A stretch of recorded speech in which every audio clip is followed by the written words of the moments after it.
जो दर्दनाक चित्र या जो दर्दनाक विषय है संदेश खाली का उस भूमि पे दलित महिलाएं, दलित बच्चों के साथ हुआ है, उसके बारे में बंगाल पे काफी सारा सीरीज ऑफ इवेंट्स डेवलप हुआ है। उसका जानकारी निश्चित रूप से आप लोगों का पास है। मैं प्रस्तावना में 2-4 विषय आप लोगों का सामने रखता हूं।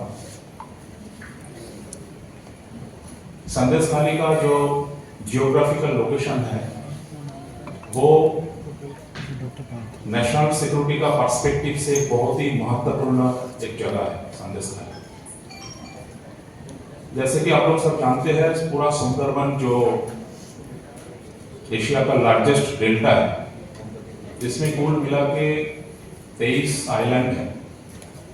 वो सुंदरबन भारत का दो जिला में है, एक उत्तर 24 परगना और दूसरा दक्षिण 24 परगना।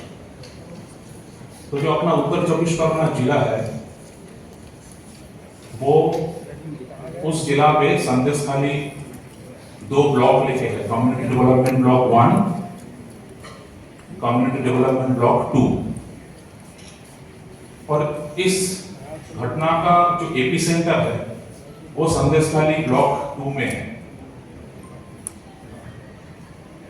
पूरा संदेश खाली जो एरिया है उस एरिया चारों तरफ से एक रिवराइन या मेरीटाइम बॉर्डर है, जहां से रायमंगला, कालिंदी, दासा जैसे ऐसे बड़े बड़े नदी सीधा जाके बे ऑफ बंगाल में जाकर मिलता है। आइए अशोका जी आइए। तो ये जब ऐसे एक सेंसिटिव मैं इसलिए इस विषय को बोल रहा हूं क्योंकि ये लोकेशन, क्योंकि ये बिल्कुल बांग्लादेश बॉर्डर के साथ लगे हुए है ये जगह, और एक अनफेंस्ड मेरीटाइम बॉर्डर ये संदेश खाली का साथ लगा हुआ है।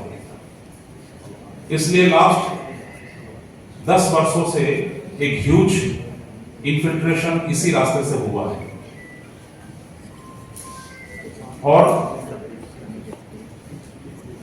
क्योंकि एक पॉलिटिकल डिविडेंड वहां से सीधा सीधा मिलता है, इसके कारण मैं एकदम लिटरली आप लोगों को बताता हूं, सिर्फ और सिर्फ पॉलिटिकल डिविडेंड उठाने के लिए इस नेशनल सिक्योरिटी का साथ भी कॉम्प्रोमाइज किया जाता है। ऐसा नहीं है कि वहां का स्थानिक प्रशासन को इस बात का खबर नहीं है या अंदाजा नहीं है कि उस नदी के रास्ते से नाव से रातों में 100 लोग संदेश खाली का जो अलग अलग जगह है उस जगह पे आके बैठ जाते हैं और उनको सारे डॉक्यूमेंटेशन मिल भी जाते हैं। तो इसके कारण ऐसे एक सेंसिटिव जगह जिसका डेमोग्राफी बहुत फ्रीक्वेंटली चेंज हो रहा है,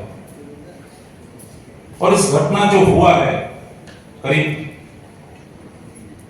8-9 साल से, और एकदम जब ये बात सामने आया, यानी कि ईडी का ऊपर जब अटैक हुआ, उस अटैक में क्लियरली बाहरी ताकत का एक जो प्रभाव है, या उस असेंबली में या उस जो पॉलिटिकल गुम्स जो लोग थे उसमें सीधा सीधा बाहर के लोग भी थे।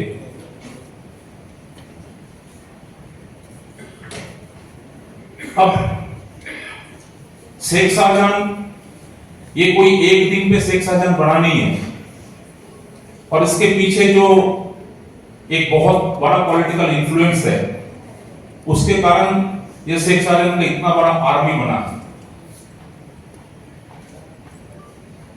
और उस एरिया में यानी कि उत्तर 24 परगना जो जिला है वो जिला SC/ST डोमिनेटेड है। डोमिनेटेड इन द सेंस कि जो पॉपुलेशन है SC/ST का उत्तर 24 परगना जिला में दक्षिण बंगाल यानी कि साउथ बंगाल में one of the densest population of SC living in Uttar 24 Pargana. वहां पे अपने नमशूद्र ओनर भाई है, अपने एसटी ट्राइबल्स है, मुंडा है, ओराव है, और इन्हीं लोग सॉफ्ट टारगेट बनते हैं। जो मार्जिनल सेक्शन जो 1947 के समय और उसके बाद सीधा सीधा बांग्लादेश में जो रिलीजियस परसिक्यूशन का विक्टिम बने, वो लोग जब आके यहाँ पे बंगाल में उत्तर 24 परगना, दक्षिण 24 परगना जैसा ऐसे जगह पे आके बैठे हैं, तो ये बहुत एक सीधा तरीका से इनके दबोच पे आ गया जो सो कॉल्ड पॉलिटिकल लीडर्स है।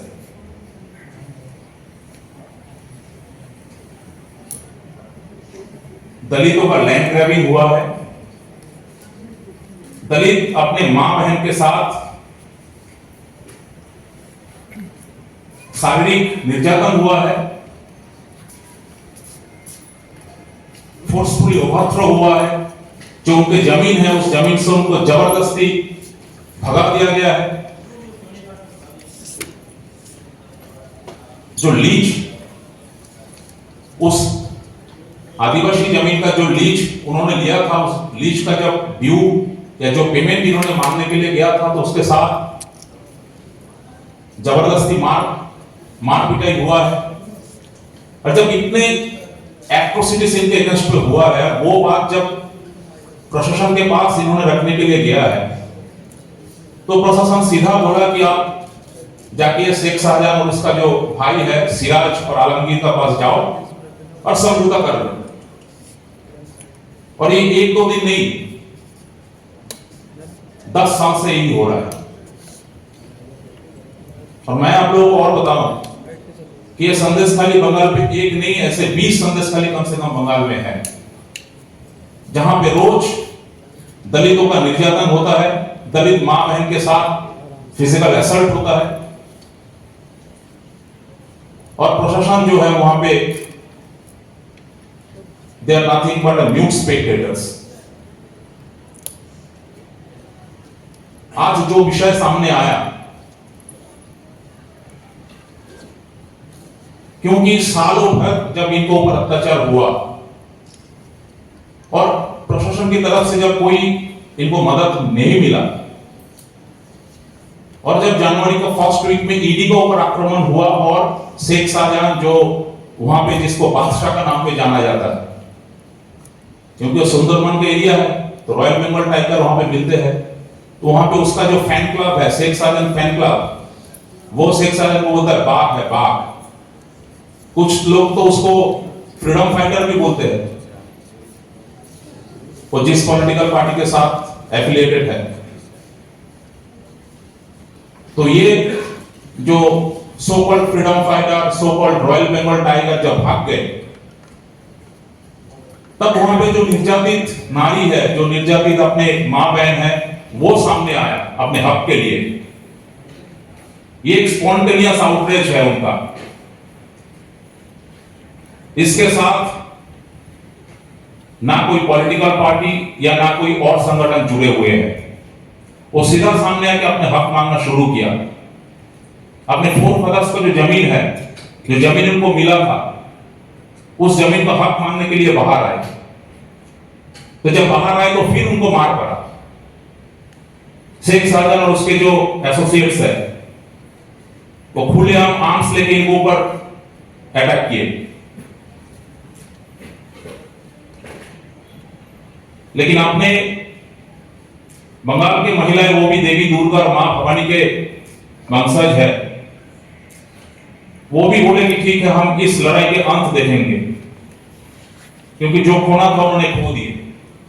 फंड्स केस, रात भर उसको उठा के ले जाके बोलते हैं कि पीठा बनाओ पार्टी ऑफिस में बैठे बैठे, दारू पीते हैं पार्टी ऑफिस में बैठे बैठे, महिलाओं को उठा के ले जाते हैं। एक अपने साथ आई है विक्टिम, जो उस समय बीए क्लास में पढ़ती थी। उनके परिवार को बोला कि पढ़ाई पढ़ाई करके क्या होगा, शादी करवा दो। तो this is such A heinous activities what is going on there for the last 1 decade. और आज जो सामने आए, जब बंगाल मीडिया पे जगह जगह पे वो लोग आए, तो ये बात बोलना शुरू हो गया कि नहीं ये तो बाहर से आए हैं, इनको कहीं से बना के इनको मीडिया पे भेजा गया है। ऐसे भी चैनल पे बोला कि घूमटा उठा के दिखाइए। अगर खुलेआम मीडिया का सामने ऐसे कोई बोल सकता है, जिस पॉलिटिकल पैट्रोनेज पे शेख साहब जैसा लोग इतने बड़े बादशाह बन जाते हैं, वहां भी प्रशासन के पास क्या विचार मिल सकता है। And so called Dalit leaders जो देश में कहीं पे कुछ होने से इतने रोते हैं, इतने बड़े बड़े भाषण देते हैं मीडिया पे। सो मैं पूछना चाहता हूं कि वो लोगों के पास इतना सा समय नहीं है क्या? एक बार संदेश खाली में आके देखें कि वहां पे क्या हो रहा है एससी एसटी के साथ। उनको इतना भी समय नहीं है कि इनके पास सॉलिडरिटी दिखाने के लिए इनके साथ एक बार बात करें और इनका सहायता में खड़े हो जाए। नहीं है। इसके कारण यह है कि ये लोग कोई पॉलिटिकल पार्टी से बिलोंग करते नहीं है। इनका सपोर्ट करने से कोई पॉलिटिकल डिविडेंड मिलेगा नहीं उस दलित लीडरों को, क्योंकि उस लीडर को अपने पॉलिटिकल बॉस के पास आंसर देना पड़ते हैं। इसलिए इस दलित लीडर को कोई समय नहीं मिला संदेशखाली में जाने के लिए। और यही कारण है जब हम लोग राज्यपाल के पास गए, उनके पास अपने ज्ञापन दिया है। अलग अलग जो आयोग है, एससी कमीशन, एसटी कमीशन, महिला कमीशन, सारे आयोग संदेशखाली में गया और उन्होंने अपना ऑब्जर्वेशन रखा है। लेकिन इतना कुछ होने के बाद भी आज भी जो शेख शाहजहां का भाई आलमगीर शेख सिराज, वो आज भी खुला घूम रहा है और उनके लोग आज भी उन महिलाओं का घर घर में जाकर थ्रेट कर रहा है कि ये मीडिया तो ज्यादा दिन रहेगा नहीं, ये जुडिशियरी भी ज्यादा दिन आपको देखेगा नहीं, कब तक बाँचोगे आप लोग। महिलाओं के अगेंस्ट में फॉल्स केस दिया गया है। अब इस केस को सप्रेस करने के लिए, केस को दबाने के लिए किसी को पैसा देके, किसी को नौकरी देके, किसी को और कुछ तरीका से इस केस को दबाया जा रहा है। आप अगर 2-3 दिन का मीडिया फुटेज बंगाल का देखेंगे तो आज संदेशखाली का कोई नाम नहीं है। लेकिन क्या संदेशखाली में जिन महिलाओं के साथ अत्याचार हुआ है, जिन बच्चों के साथ अत्याचार हुआ है, जिन पुरुषों को फॉल्स केस दिया गया है, उनको जस्टिस मिला है? उनको कुछ कंपेंसेशन मिला है? नहीं मिला। जितना सेक्शन शेख शाहजहां और उसके शिबू हाजरा, उत्तम सरकार, अजित माइती का अगेंस्ट पे लगा है, वहां पे कहीं भी एससी एसटी एक्ट लगा नहीं है। प्रिवेंशन ऑफ एट्रोसिटी 1988 का कोई सेक्शन नहीं लगा, जबकि ओपन सीक्रेट है, सबको पता है, सब मानते भी है कि वहां पे आदिवासियों का जमीन छीना गया है, उनके साथ सारे एट्रोसिटीज हुआ है। लेकिन क्यों इस पूरे जो जुडिशियरी प्रोसेस है या जो एडमिनिस्ट्रेटिव प्रोसेस है उसमें कहीं पे प्रिवेंशन ऑफ एट्रोसिटी लगाया नहीं गया? कारण क्या है? यही हम लोग की तरफ से, सीएसएसआर की तरफ से हम लोग लोकल एडमिनिस्ट्रेशन को भी अपना ज्ञापन दिया है। आज यहां पे आने से पहले महामहिम राष्ट्रपति महोदय के पास हम लोग गए थे और वहां पे भी हम लोग अपने विषय रखे हैं। उन्होंने बड़ी आंतरिकता के साथ हम लोग का बात उन्होंने सुना, उन्होंने बड़े व्यथित हुए, क्योंकि बंगाल पे जो बंगाल हम लोग बोलते थे एक समय कि देवभूमि है, जिस बंगाल में what is the Bengal thinks today, rest of the India thinks tomorrow, जो बंगाल पूरा देश को एक समय स्वाधीनता का समय में रास्ता दिखाया, उसी बंगाल में आज का दिन पे दलित महिलाओं का सम्मान इस तरीके से छीना जाता है। वहां पे जो सीनियर सिटीजन्स है उसको अपना धर्म पालन करने का कोई हक नहीं है। वहां पे बच्चों का साथ खिलवाड़ किया जाता है। उनका अपना जो फंडामेंटल राइट्स है, जो कॉन्स्टिट्यूशनल राइट्स है, जो बाबा साहेब अम्बेडकर अपना जो कॉन्स्टिट्यूशनल राइट इन लोगों को दिया गया है, judiciary right, political right, democratic right, वो सारे अधिकार छीन लिया गया है। और अगर कोई कुछ बोलेंगे तो तुरंत उसको फॉल्स केस डाल के उसका ऊपर कुछ ना कुछ कार्रवाई हो जाता है। जब पूरा देश को पता है कि संदेश खाली में क्या हो रहा है, आप लोग मीडिया बंधु के जरिए पूरा देश का सारे सभी मनुष्य सभी को पता है, लेकिन वहां पे यूपी के बाद बंगाल में सबसे ज्यादा पॉलिटिकल रिजर्वेशन है SC ST का। कोई भी एक दलित लीडर ना उस स्टेट का, ना कोई नेशनल लीडर दलित लोगों का कोई जाने का समय उनको मिला नहीं है। और अंत पे जाके इस विषय को फिर हम लोग निर्णय लिए कि इस विषय को हम लोग राष्ट्रपति महोदय के पास हम लोग को जाना है और विषय को उनके सामने रखना है। तो हम लोग ने इस विषय को रखे हैं। आज सौभाग्य हुआ आप लोगों से मिलने के लिए, और कल हम लोग जंतर मंतर पे एक धरना करेंगे, धरना प्रदर्शन करेंगे। मेरा ये आमंत्रण है, आह्वान है इस देश का सभी दलित लीडर्स, दलित एक्टिविस्ट, दलित ऑर्गेनाइजेशंस और सभी सिंपैथाइजर जो ये समझते हैं कि इस एक्टिविटी के साथ ये इस एक्टिविटीज के खिलाफ कुछ बोलना है, वो सब कल जंतर मंतर में आए। सुबह 10 बजे हम लोग वहां पे रहेंगे, सारे विक्टिम्स भी रहेंगे, और हम लोग वहां से एक मैसेज जो कंसर्न डिपार्टमेंट है, एडमिनिस्ट्रेशन है, उनको हम बोलना चाहते हैं कि इनको जस्टिस मिले, सोशल जस्टिस मिले। इनके साथ जो अन्याय हुआ है उस अन्याय के खिलाफ एक आवाज देश का हर प्रांत से उठना चाहिए। बस इतना ही विषय मैं आप लोगों के सामने रखता हूं।